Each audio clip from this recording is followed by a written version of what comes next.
Olá pessoal, no início desta semana o programa Câmara Debate discutiu os conceitos de família nos dias atuais, com foco na família homoafetiva, 2 homens ou 2 mulheres e crianças, além da considerada família tradicional, homem, mulher e crianças. O Câmara Aberta de hoje vai explanar estes e outros rearranjos familiares pelo olhar da psicologia. Aqui com a gente é a psicóloga Ellen Barros e eu convido você também para essa conversa. O Câmara Aberta está começando.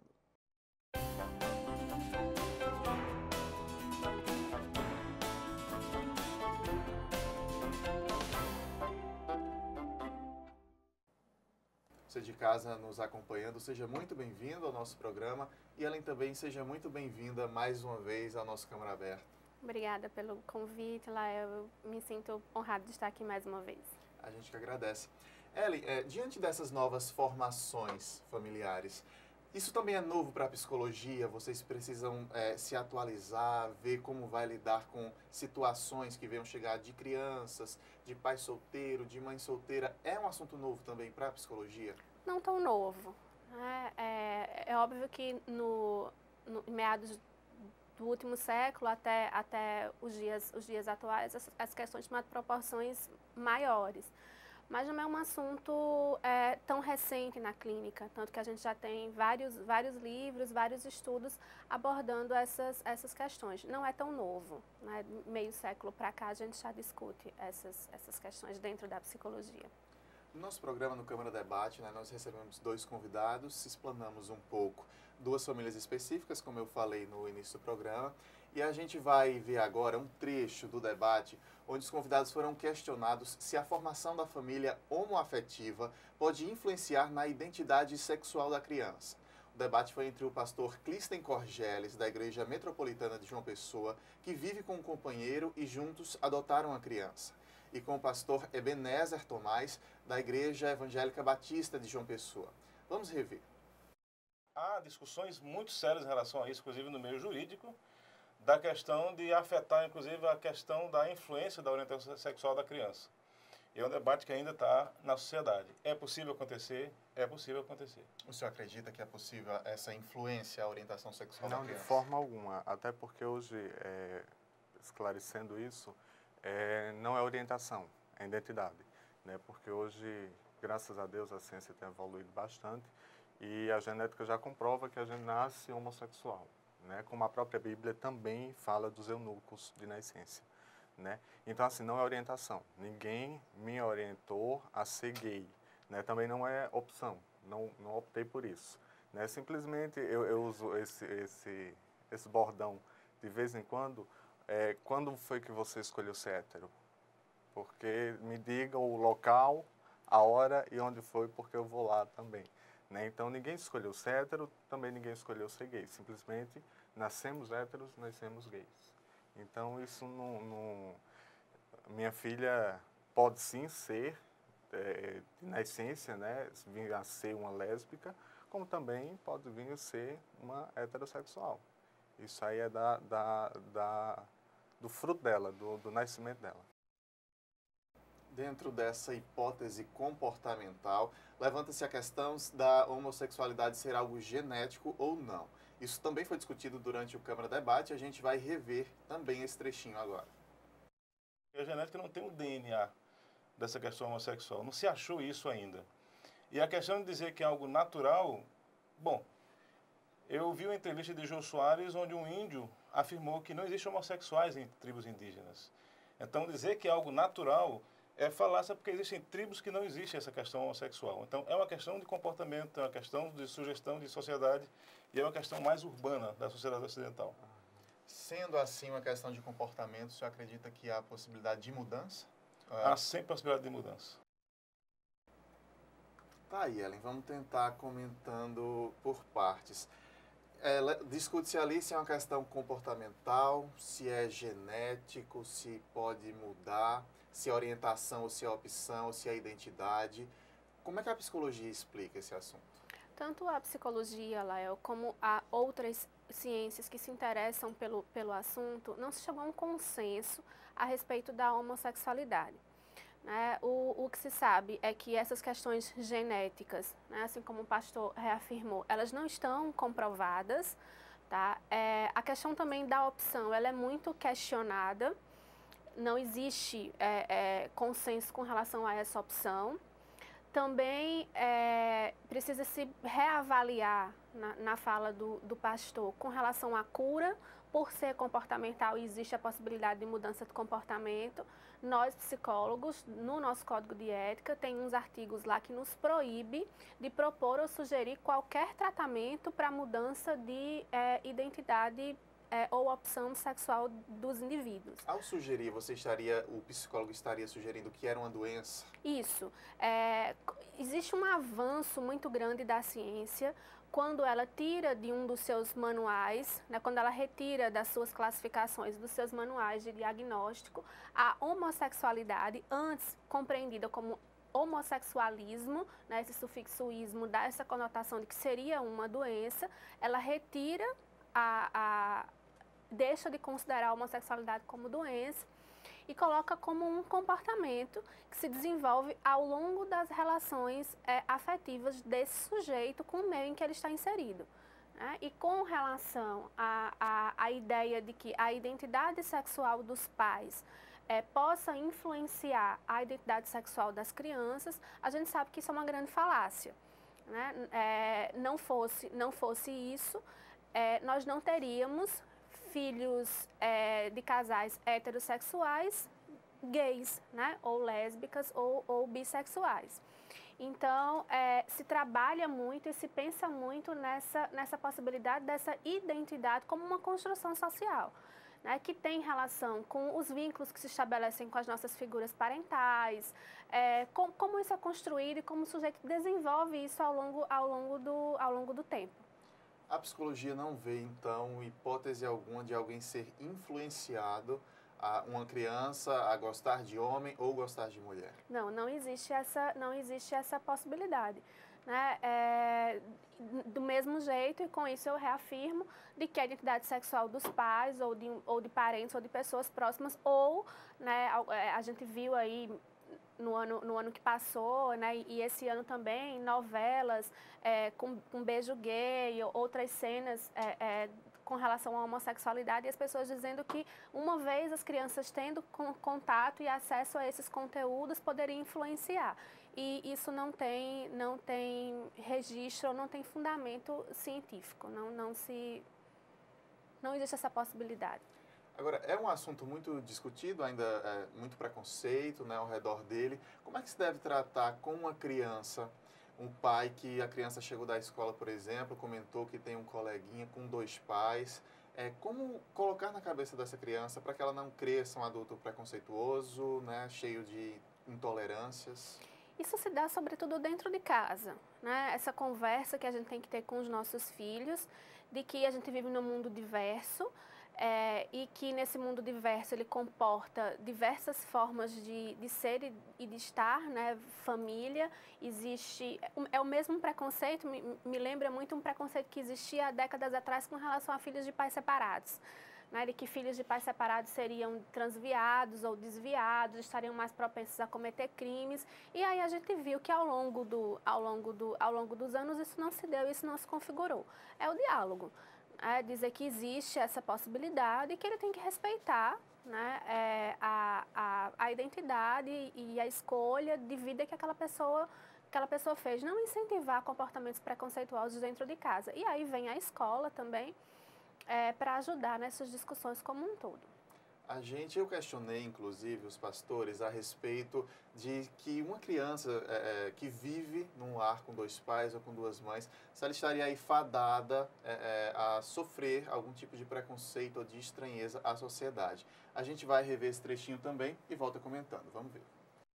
Partindo do princípio de que a sociedade ainda é preconceituosa, ainda é intolerante, um lar com 2 homens ou 2 mulheres poderia ser negativo nesse sentido de uma criança ter que enfrentar uma sociedade, na escola, os coleguinhas, nesse sentido, não pelo fato específico do homossexual dentro de casa? Não, ela vai com certeza. Isso aí ela vai vai passar, mas aí ela tem 2 pais que a ama bastante, vai estar sempre protegendo-a bastante. Ela vai sofrer porque é mulher, é adotiva, é paraibana, nordestina, é negra, então ela vai sofrer e filha de 2 pais. O pastor Clisten faz questão de listar que ela está incluída ali numa situação bem atípica. Ela é adotada por 2 homens, nordestina, negra. Essa criança, como é que ela precisa ser orientada, Ellen, para ela encarar uma sociedade que, de fato, deve reagir de maneira diferente com ela em algumas situações? É aquilo que ele já colocou, né? Muito afeto, muita conversa, muito diálogo para fortalecer essa autoestima, para que ela possa compreender o diferente e para que ela possa se posicionar como uma figura emancipada e não vítima não se ver como vítima de uma situação, mas sim como uma criança que faz parte de um universo que é diverso. Né? Do mesmo jeito que existem crianças de pais separados, filhos de mães solteiras, né? Mais para frente a gente vai ter que se habituar com a ideia de que vão existir crianças, filhas de 2 pais, filhas de 2 mães, e as crianças têm que começar a encarar isso como natural, né? Como desnaturalizar esses discursos preconceituosos. E aí cabe à família, como eu já falei para você também, e à escola, trabalhar, né? A gente vê muito ainda dentro da escola semanas dedicadas ao Dia dos Pais, semanas dedicadas ao Dia das Mães. E as crianças que não têm mais o pai, ou então que têm 2 pais, ou que têm 2 mães, como é que isso tem sido pensado, como é que isso tem sido trabalhado? Eu acho que seria interessante pensar em família.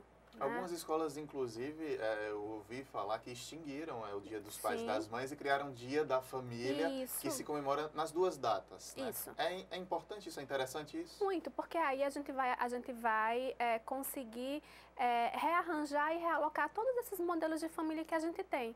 Né? Quanto sofrimento não pode ser causado numa criança que no Dia dos Pais não tem seu pai está distante, seu pai faleceu, né? Ou ela não é criada pelo pai, ela é criada pela avó, né? E aí, enfim, ou tem 2 mães. Como é que fica? A escola precisa atender essas outras demandas e esses rearranjos familiares, sim. Ellen, se a criança não recebe esse suporte, que você está falando ser tão importante, ela se depara numa formação de família nova, vai sofrer todo esse preconceito e não está tendo o suporte. O que é que pode acontecer com ela? Como pode ser essa formação dela? Ela pode passar por que situações? Ela está sujeita a sofrer durante o seu desenvolvimento todos os desajustes que situações de ausência de afeto, de diálogo, de carinho pode acometer qualquer outro sujeito. Né? Vai estar sujeita a situações de discriminação, né? De situações vexatórias que podem comprometer o seu desenvolvimento emocional, o seu desenvolvimento com as outras pessoas. Por exemplo, pelo fato dela ser diferente, que ela tem uma sintomatologia ou um quadro diferente, não. Ele é parecido com as demais pessoas que não têm esse mesmo suporte, esse apoio, né? esse incentivo. Ela pode se excluir de grupos, Isso. Ela pode chegar a uma depressão, por exemplo. Em casos mais extremos, né? Aí ela estaria sendo vítima do bullying, né? Que é aquela violência praticada entre os pares, entre os iguais ali na escola. E aí a gente teria um quadro sintomatológico parecido com vítimas de bullying, com vítimas de preconceito.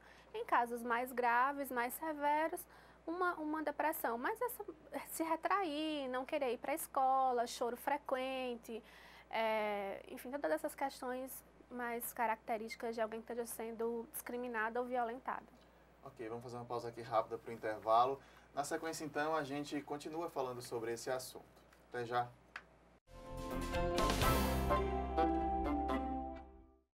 Você fica constrangido quando encontra uma pessoa com deficiência? Então, está na hora de mudar. Deficiência não é doença e essas dicas são para você. Ao encontrar uma pessoa cega, toque em seu braço e se apresente antes de começar a conversa. Para caminhar, coloque a mão da pessoa cega no seu ombro ou no cotovelo dobrado. Deixe que ela acompanhe o seu corpo e avise com antecedência sobre a existência de barreiras. Nunca faça carinho ou dê alimentos ao cão-guia. Ele está trabalhando para o cego e não pode ser distraído. O cão-guia também pode entrar em qualquer ambiente público. É um direito garantido por lei. Cidadania é saber conviver com as diferenças.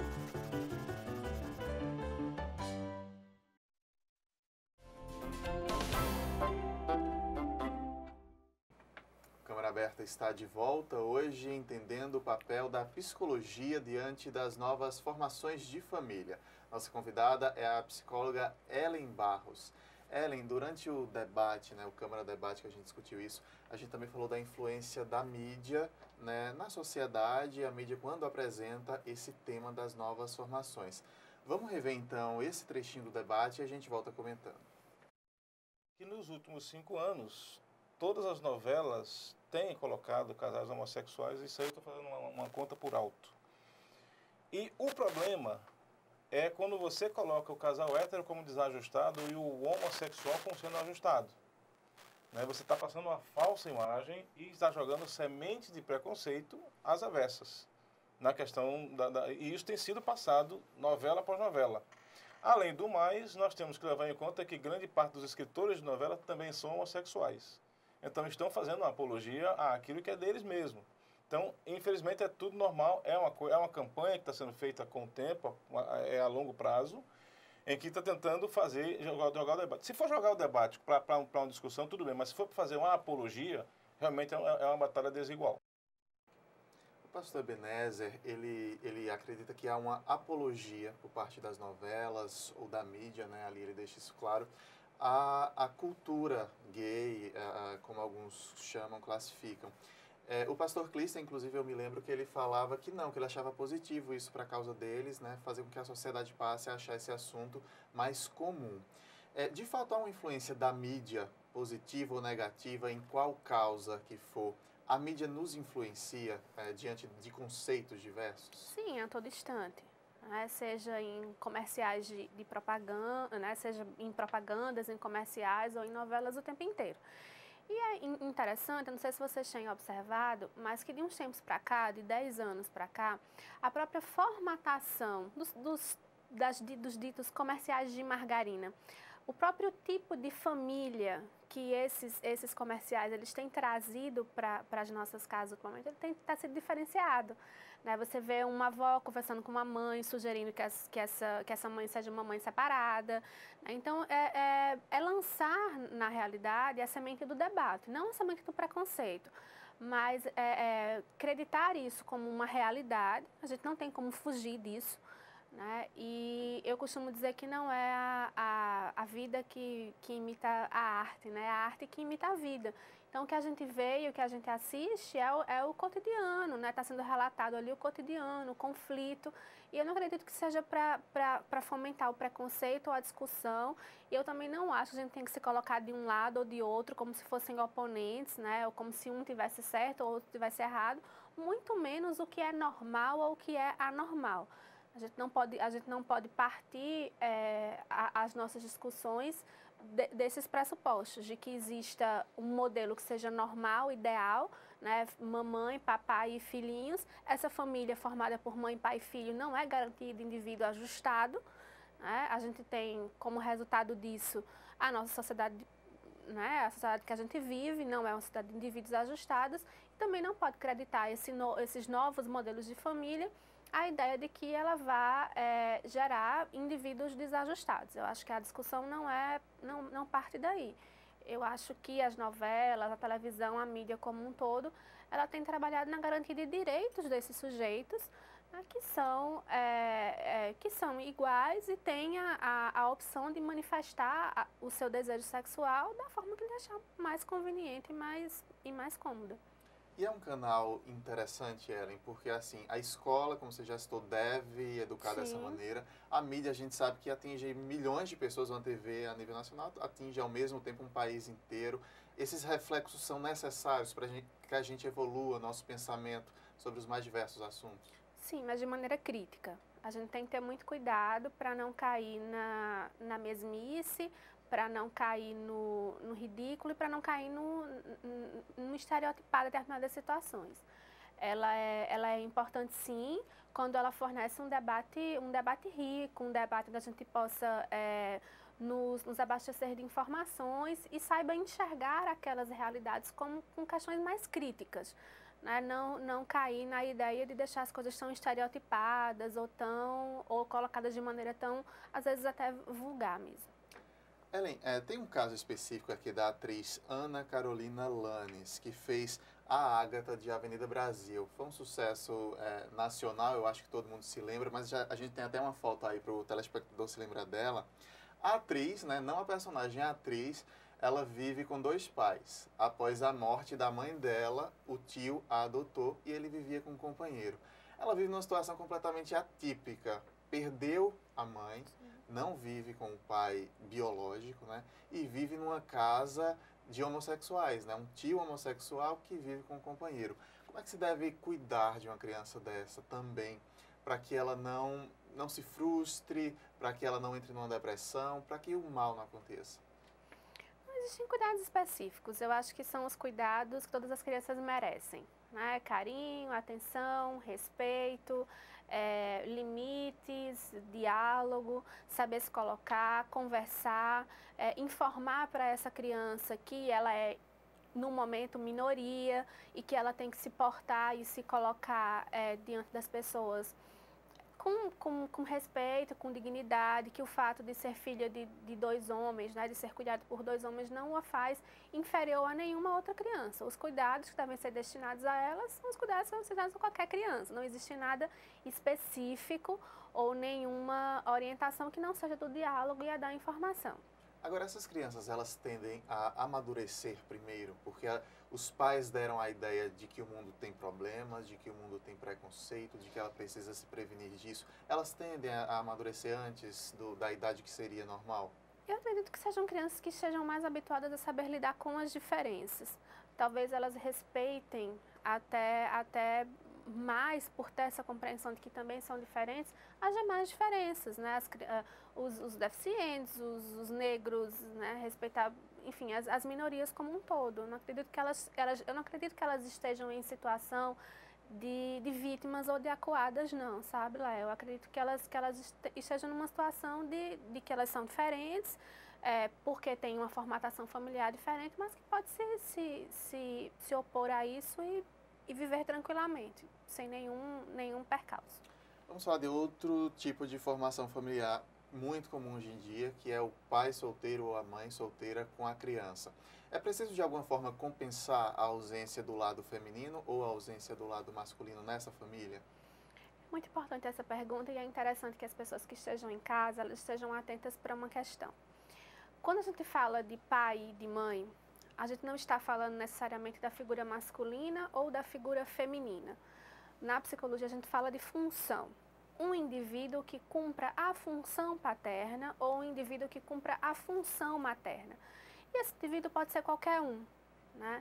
Às vezes, a gente tem um casal e que a gente enxerga claramente que naquela família, quem cumpre a função paterna é a mãe, ela é a lei, ela é a que impõe os limites, as regras, e o pai ele é mais afetuoso, né? Ele cuida das questões mais, né, das questões ligadas ao afeto. Então, na psicologia, a gente trata como função. É a função paterna, a função materna ou a função do adulto diante do desenvolvimento dessa criança. Então, filhos de pais solteiros, né, pai solteira ou mãe solteira, tendo indivíduos que naquela convivência possa suprir de alguma forma, não substituir, mas suprir essa função materna ou paterna, a ideia é a mesma. Não é a figura, não é o sexo, não é a identidade ou a orientação sexual que vai determinar, e sim a função, alguém que cumpra esse objetivo de função paterna e de função materna. E aí pode ser um tio, pode ser o avô, a avó. Um avô, um novo companheiro, enfim, uma pessoa que possa substituir ou fazer manter esse vínculo com essa criança, um padrinho. Agora falando em novo companheiro, até que você cita aí, uma mãe solteira ou um pai solteiro que passa a ter um novo companheiro, e essa criança passa a ver essa imagem de pai nele, a mãe inclusive a orienta a chamar de pai, a gente vê alguns casos, e daqui a 2 anos, por exemplo, o relacionamento acabou. Vem outro, que a mãe também vai orientar a chamar de pai, pode acontecer de acabar novamente o relacionamento. É muito complicado para uma criança, eu imagino, ficar chamando de pai ou de mãe a cada 2 anos, a cada 1 ano, uma pessoa diferente. Isso pode ser prejudicial? Muito prejudicial. Se você está fazendo isso aí em casa, é interessante que não faça ou que corrija esse comportamento. Né? O pai foi aquele que gerou, enfim, embora o relacionamento não tenha dado certo, mas o pai é o pai, a figura dele tem que ficar preservada, por mais que ele não tenha sido um bom companheiro, ou até não seja um bom pai. Mas isso mexe sim com as questões emocionais da criança e não é uma orientação que a gente costuma dar, não, né? Inclusive, esperar um pouco para que esse relacionamento de fato se estabilize, para não estar a cada 15 ou 20 dias ou a cada 30 dias apresentando um novo companheiro ou uma nova companheira para a criança. Fica complicado para ela entender, até administrar o carinho. Quando ela estava se apegando, se afeiçoando, aí muda, aí troca. Depois aquela pessoa some da vida dela, né? Some e aí ela perde a referência desse pai, né, que tem que ser preservado, independente de que indivíduo seja esse.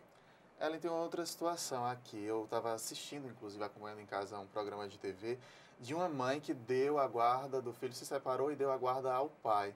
E comentou isso na rede social, que ia ficar um pouco mais longe do filho, e gerou uma repercussão imensa de pessoas condenando ela, criticando ela, de que ela só queria viver de academia, disso, daquilo. Pessoas que já foram julgá-la mesmo, né? Isso é bem comum mesmo. Eu tenho aqui um dado do IBGE que aponta que só 5% dos pais ficam com os filhos após a separação. É algo bem comum mesmo. Quer dizer, a gente tem uma situação aí, na verdade, atípica para uma mãe que achou que era melhor ficar com o pai, mas está sendo vítima aí de todo tipo de julgamento, de preconceito. O adulto também tem que se cuidar diante desses julgamentos da sociedade, né? É cultural. Quando a gente pensa em criança, quando a gente pensa em infância, a gente imagina que a melhor pessoa, a pessoa que esteja preparada para lidar com essas situações seja a mulher, né? Porque tem essa ideia do instinto materno, né? Ou a ideia de que ela é melhor preparada, que ela foi educada para isso. E existe, de fato, esse preconceito. O próprio sistema de justiça, durante as separações, né, os divórcios, os litígios de casais com filhos, muitas vezes ele se segura de tomar alguma decisão por preferir e optar por deixar a criança com a mãe, por entender que ela seja mais qualificada. E nem sempre é assim, né? Nem sempre é assim. Isso é cultural e precisa ser melhor trabalhado, né? Existem homens que assumem papéis domésticos, já tem homem aí cozinhando, às vezes cozinha muito melhor do que a mulher, cuidando da casa, ajudando a cuidar dos filhos, né? Circula nas redes sociais a ideia de que a gente tem que incentivar os próprios meninos a saber, enfim, cuidar das suas próprias coisas, cuidar da casa, e que isso não tem nada a ver com a identidade sexual dele, né? A ideia de que menino que brinca de boneca, né, vai virar gay. Isso não tem nenhuma referência.